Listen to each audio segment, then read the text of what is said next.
Amigas, amigos de Ultimátum MX, muy buenos días. Esto es el Arsenal de Plumas y me da un gran gusto compartir este espacio con mi gran querido amigo Guizar. ¿Cómo estás? Mi director, buenos días. Alejandro, muy buenos Alejandro días. Moguel, ¿cómo estás? Muy buenos Para días. mí, un día excelente, un feliz lunes. Excelente. No sé por qué te veo sonriente, muy sonriente de ambos.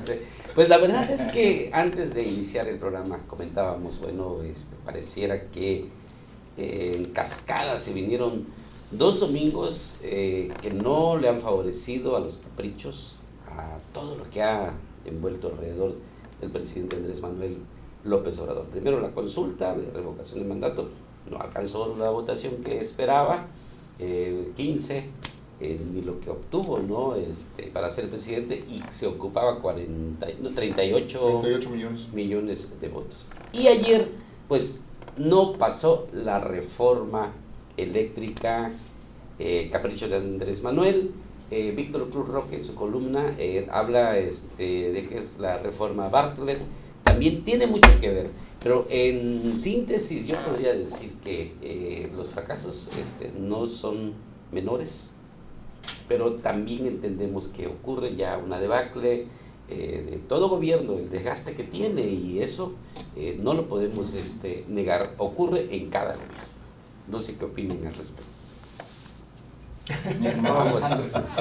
Pues bueno, era un tema que no solamente nosotros lo habíamos comentado desde que el presidente dijo que no se le iba a cambiar ni una coma, y tiene que ver con lo que él contestó también, que eso pasa en las democracias, pero también en las democracias se acuerda, se cabildea, se hacen acuerdos de grupos parlamentarios, de partidos, diferentes partidos, llegan a consensos para que el día de la votación, pues la reforma o la iniciativa en reforma que manda el presidente, pues proceda. No le cambiaron ninguna coma. Yo sí, en lo personal, y lo digo a título personal y con todo el respeto que representa mi imagen presidencial, yo sí vi soberbia en el presidente. Tenían que haber llegado a acuerdos, tenía que operar con su gente de confianza en el Congreso de la Unión y hasta con los senadores de su confianza para llegar a los acuerdos con las otras bancadas de los otros partidos que son oposición a su gobierno.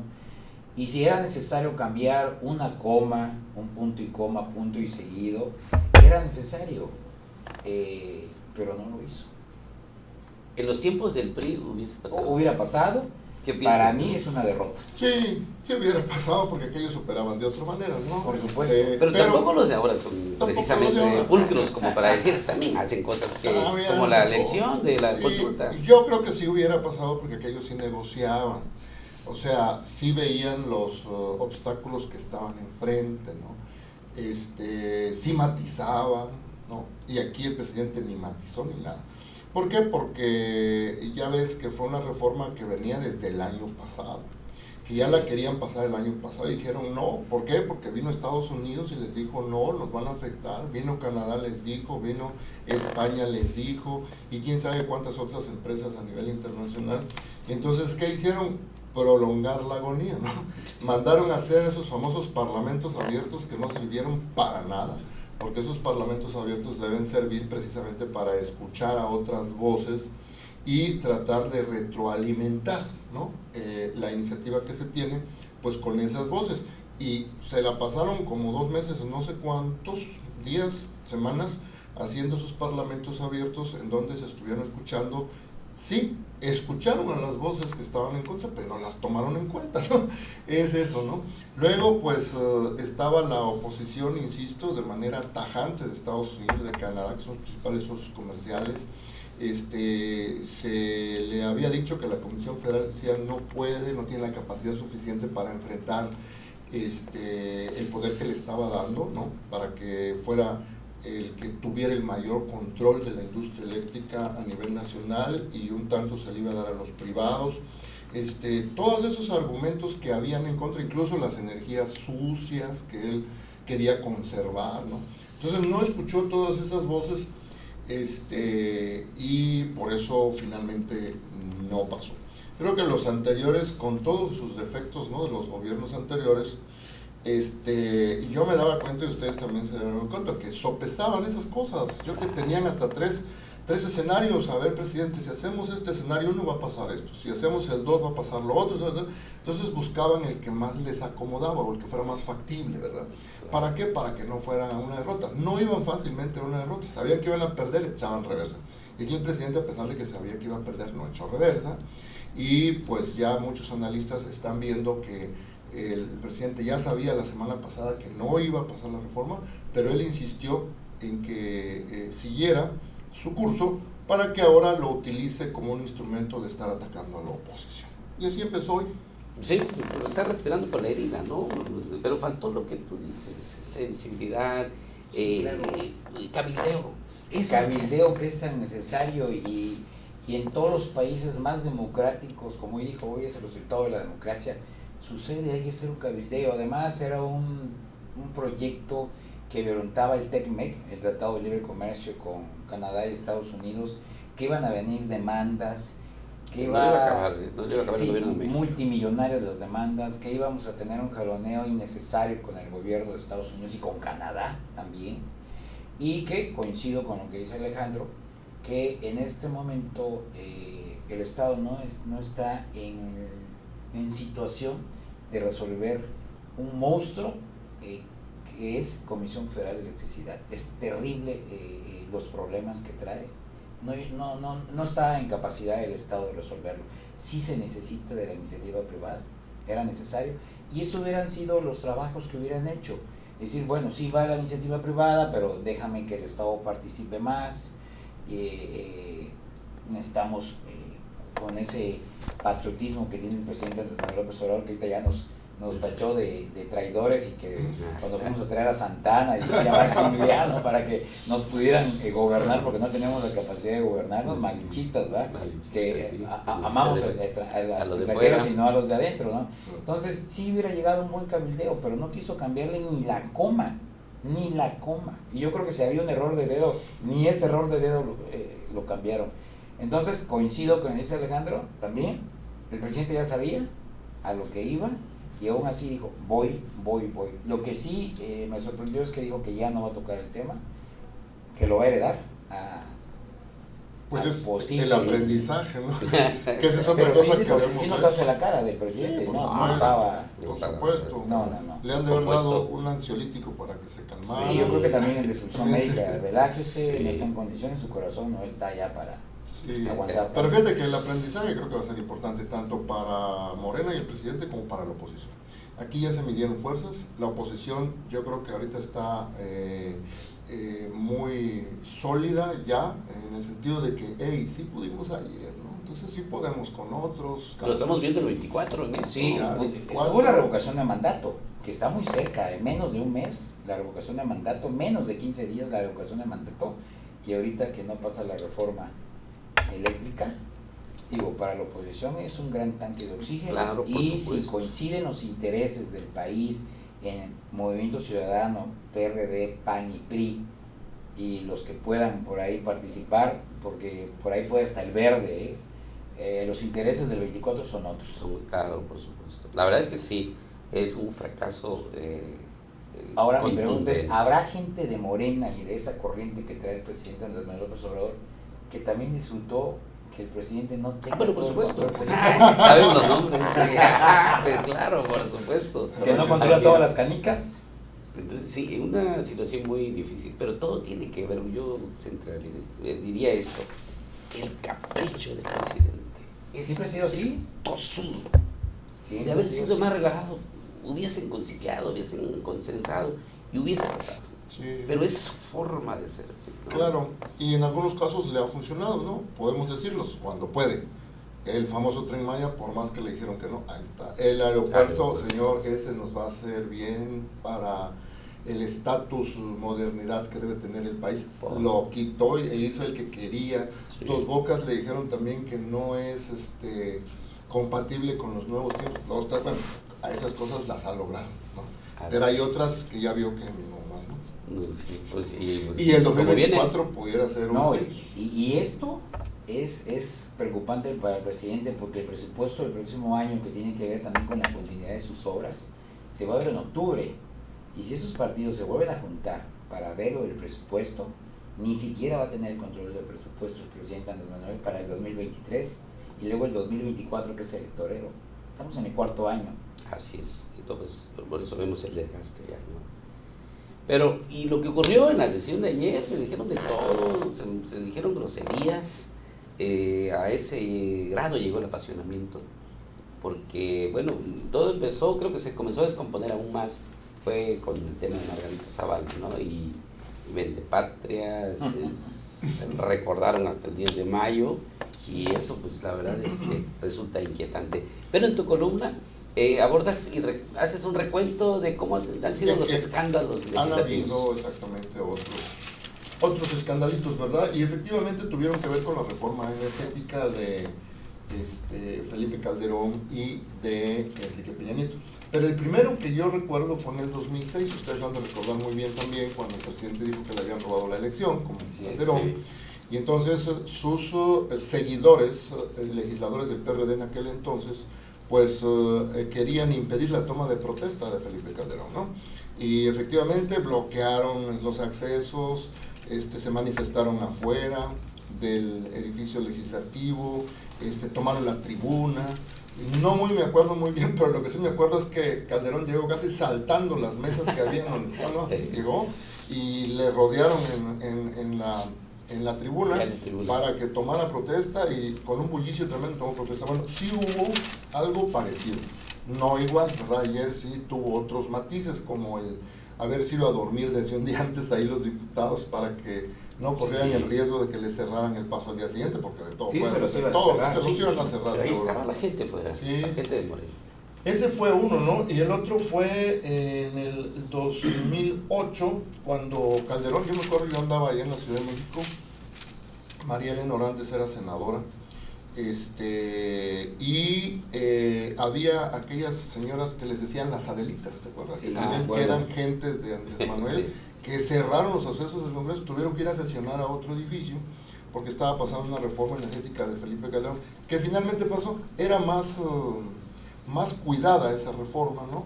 Sí permitía la inversión privada, pero que tuviera preferencia los de México, ¿no? Y también que no perdiera fuerza a Petróleos Mexicanos. Pasó, hubo escandalitos en aquel entonces también, promovidos en aquella fecha por gentes de López Obrador, ¿no?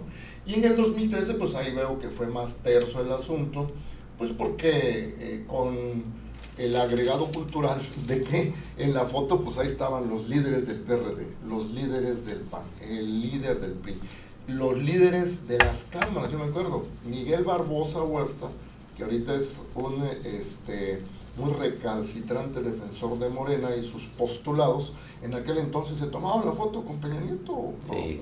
Avalando la reforma energética, no solo la reforma energética, las reformas estructurales que presentó Enrique Peña Nieto, que recordemos una de las más cuestionadas fue la reforma educativa, la reforma eléctrica, la reforma en telecomunicaciones, ¿no?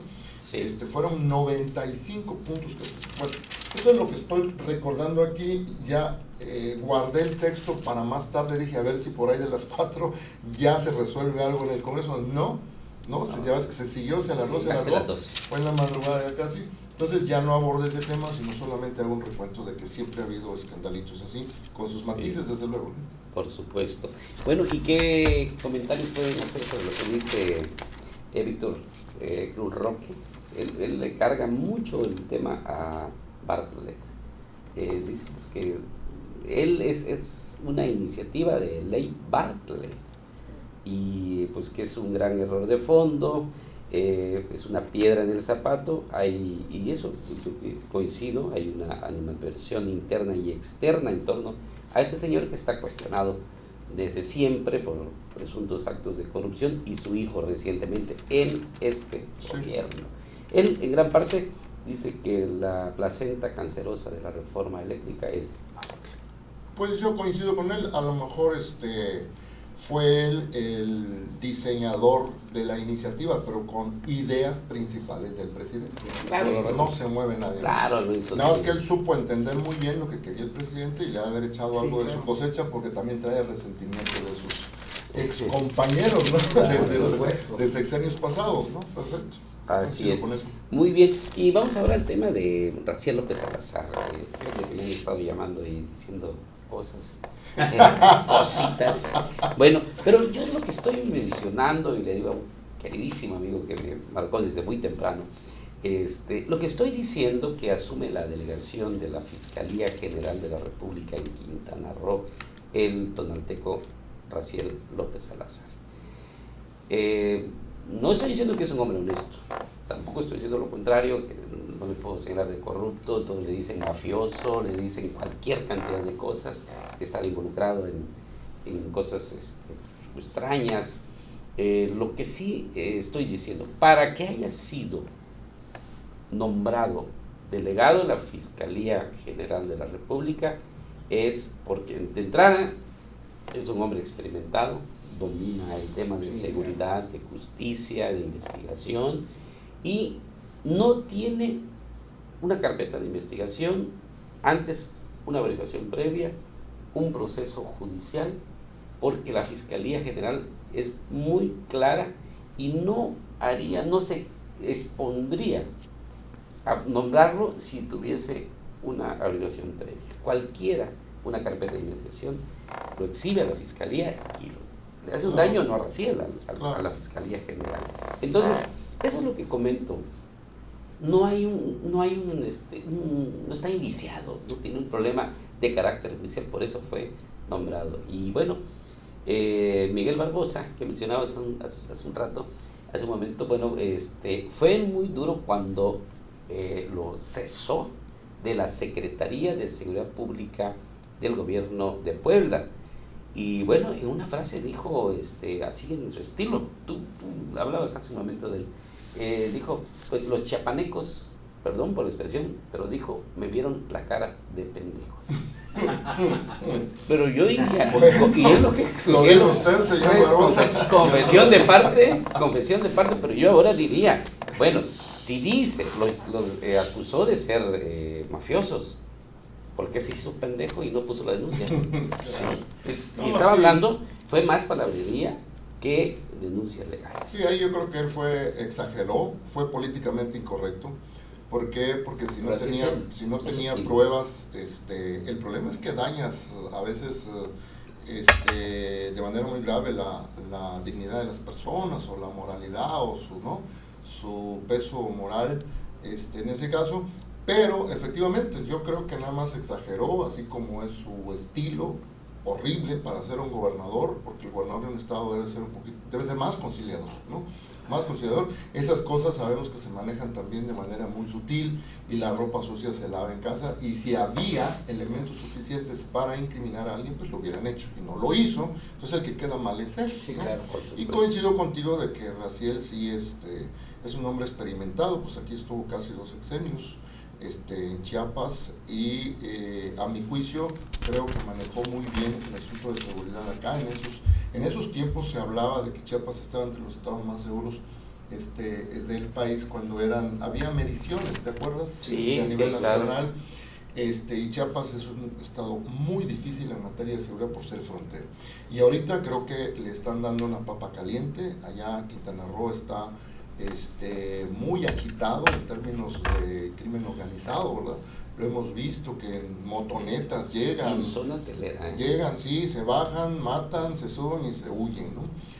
Y no solo eso, varios hechos los hemos visto, pues por la naturaleza también, ¿no? De Quintana Roo, que es netamente turístico, internacional, y seguramente ahí se manejan muchos intereses y muy fuertes por la capacidad económica que hay para el manejo de las drogas. Entonces, pues ahí yo supongo que valoraron las circunstancias para poner ahí a don Raciel.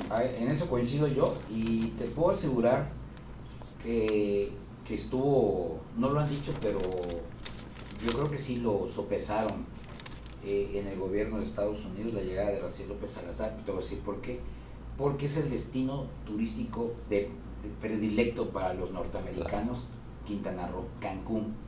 De hecho, de eso vive Cancún, y deja muchísimos impuestos, deja una economía muy importante, la llegada de millones y millones de dólares. Es una plaza importante para México en materia turística, además tiene un aeropuerto internacional y vuelos directos desde aquí hasta Francia, España, cualquier lugar de Europa, desde el aeropuerto de Cancún. Te puedo asegurar que sí fue sopesado y necesitaba un hombre experimentado que conozca de fondo cómo están esos amarros de la telaraña del crimen organizado, y sí necesitas a alguien que sepa para poder darle.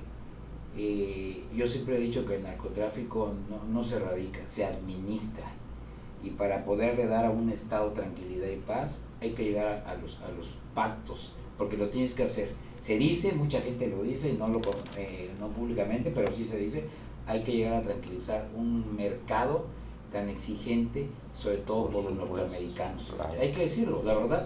Tal y la cual, única forma es. de darle paz a un Estado que está caótico es poner a alguien que conozca. Diría yo dos frases mayas: el Panchán, que es el cielo, y el Xibalba, que es el inframundo. Necesitas conocer ambos espacios para tener los equilibrios que necesita un Estado tan importante como es Quintana Roo, que es, después de Nuevo León, Guadalajara, la Ciudad de México, el Estado de México, es el Estado que más genera impuestos y economía importante. Por supuesto, indiscutible tiene que Yo ser creo que sí le dieron una lavada ya por los norteamericanos. Desde luego, sí, no claro. es así nada más. Y abonando a lo que estamos comentando, sí es un experimentado, lo dijo el propio Miguel. Sí, lo dijo Barbosa. el gobernador, ¿no? Sí, reconozco que es un hombre experimentado. Sí. Me lo recomendó Yacir Vázquez, el que era pues presidente de Tuxtla, que está en su gobierno en Puebla, y lo reconoció, que estaban en un momento de crisis de inseguridad porque habían matado a 3 universitarios de la carrera de medicina, a un taxista de Uber, y se le estaba desmoronando Puebla. Por eso lo Pero informó. no era la cabeza de seguridad Raciel en Puebla, era el de la policía estatal. O sea, si fuera el fiscal general, yo entendería, ¿no? Pero era el jefe de la policía estatal. No, el secretario de seguridad. Sí, el Secretario de Seguridad Estatal del gobierno de Puebla. Bueno. Eso tenía. Esclareció y tranquilizó Puebla.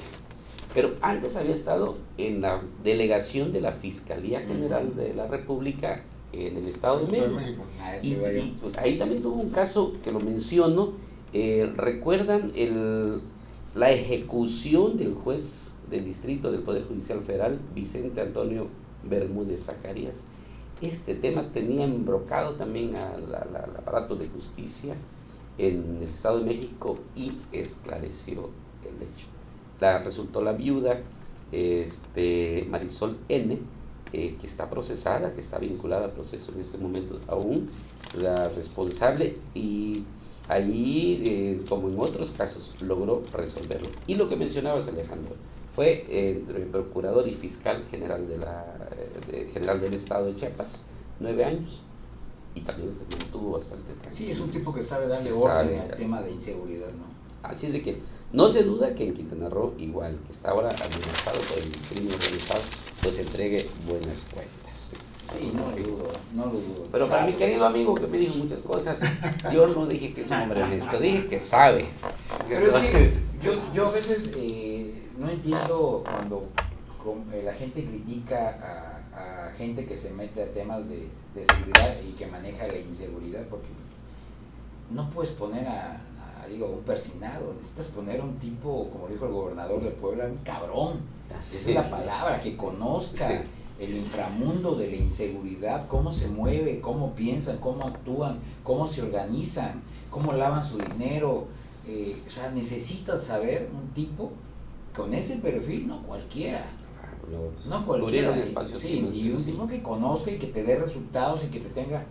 Digo, no lo va a erradicar porque no se acaba esto, y si no, vean a los gringos, ellos administran a través de la DEA, pero que llegue a darle orden. Exacto, es orden. Así funciona.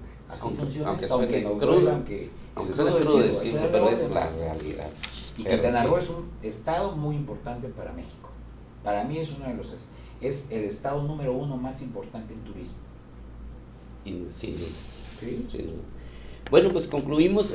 Quiero comentarles lo que tenemos en contraportada. Fíjate que el recuento de la Semana Santa no fue tan sangriento.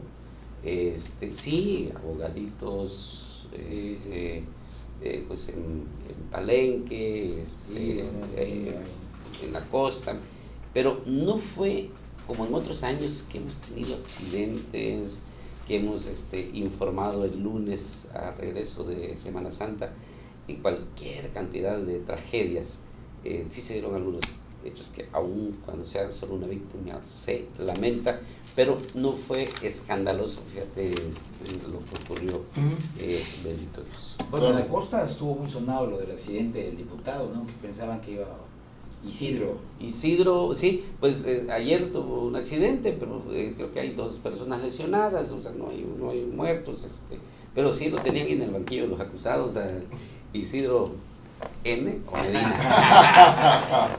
Es Isidro Medina, sí. Obando, ¿no? Obando. Entonces, pues, afortunadamente, no, fíjate que Ultimátum Tabasco no tiene esa nota, allá sí fue sangriento, accidentes muy lamentables que dimos a conocer. Y es que las carreteras de Cárdenas Huimanguillo es terrible. Sí. Es terrible. Cárdenas Huimanguillo, Villahermosa Escárcega, que es ya lo que es parte de Veracruz, Chiapas y Campeche. Sí, muchos accidentes, pero afortunadamente en Chiapas no ocurrió eso. Pues concluimos el arsenal de Tomás Guizar. Alejandro, gracias por estar. Gracias a ustedes por vernos. Tendremos en la entrevista hoy a las 13 horas al diputado, ya está de regreso, Jorge Luis Llaven Abarca. Vamos a hablar precisamente sobre la reforma eléctrica que fue desechada. Nos vemos a las 13 horas. Con permiso.